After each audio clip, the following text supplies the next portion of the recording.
नमस्कार, आप देख रहे हैं आर्य न्यूज। मैं हूं आपके साथ पल्लवी सिंह। उत्तर प्रदेश बुलेटिन की शुरुआत करेंगे कोरोना संक्रमण के मामलों से।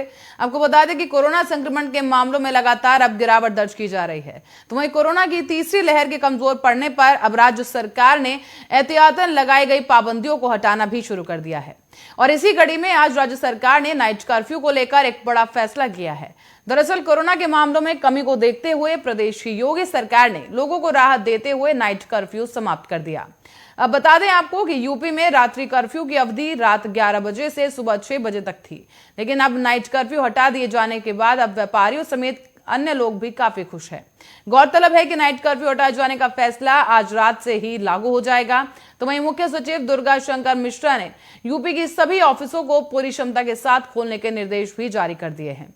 गौरतलब है कि यूपी में कोविड-19 के बढ़ते मामलों को देखते हुए 9 जनवरी 2022 को रात 10 बजे से सुबह 6 बजे तक रात्रि कर्फ्यू लगाया गया था, लेकिन 13 फरवरी 2022 को मामले कम होने पर नाइट कर्फ्यू के समय में बदलाव कर दिया गया और इसे रात 11 बजे से सुबह 5 बजे तक के लिए लागू किया गया था।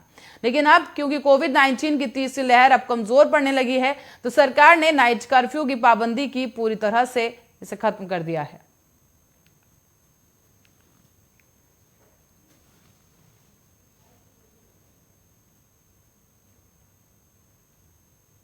और उत्तर प्रदेश में कल तीसरे चरण का मतदान होना है, जिसको लेकर सत्तारूढ़ दल समेत विपक्ष ने चुनाव प्रचार एटी चोटी का जोर लगा दिया है। और चौथे चरण के लिए सभी दल अब मैदान में उतरकर जनता को लुभाने का प्रयास करने में लग गए। इसी कड़ी में आज सीएम योगी आदित्यनाथ सीतापुर में चुनाव प्रचार कर रहे हैं। उन्होंने इस दौरान सरकार की उपलब्धियों का जिक्र करते हुए बताया है कि जिले में 2 लाख से अधिक लोगों को आवास मिला। सीएम योगी ने कहा है कि 2017 से पहले जो सरकार थी उसकी संवेदना गांव विकास और महिलाओं के लिए नहीं थी, और आज सीतापुर में 2,30,000 लोगों को आवास मिला है। प्रदेश की बेटियां बेखौफ होकर अब स्कूल जा रही हैं और गुंडागर्दी खत्म हो गई है। उन्होंने समाजवादी पार्टी पर वार करते हुए कहा कि सपा का हाथ आतंकवादियों के साथ है।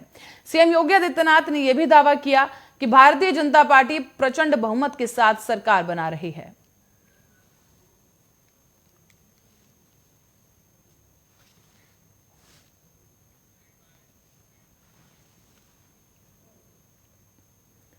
तो वहीं केंद्रीय मंत्री गिरिराज सिंह ने यूपी चुनाव को लेकर एक बड़ा बयान दिया है। केंद्रीय मंत्री ने अपने बयान में सपा प्रमुख अखिलेश यादव और कांग्रेस को निशाने पर लिया।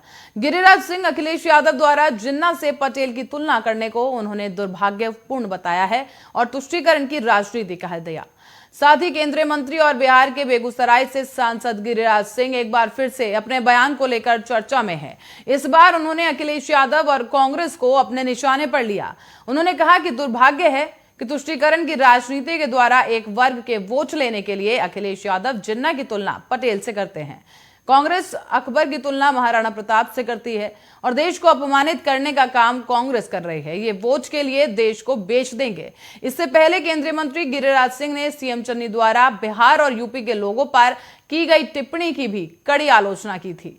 तब उन्होंने कहा था कि सीएम चन्नी ऐसा नहीं बोल सकते, बल्कि केवल मुख्यमंत्री चवन्नी ही ऐसा बोल सकते हैं।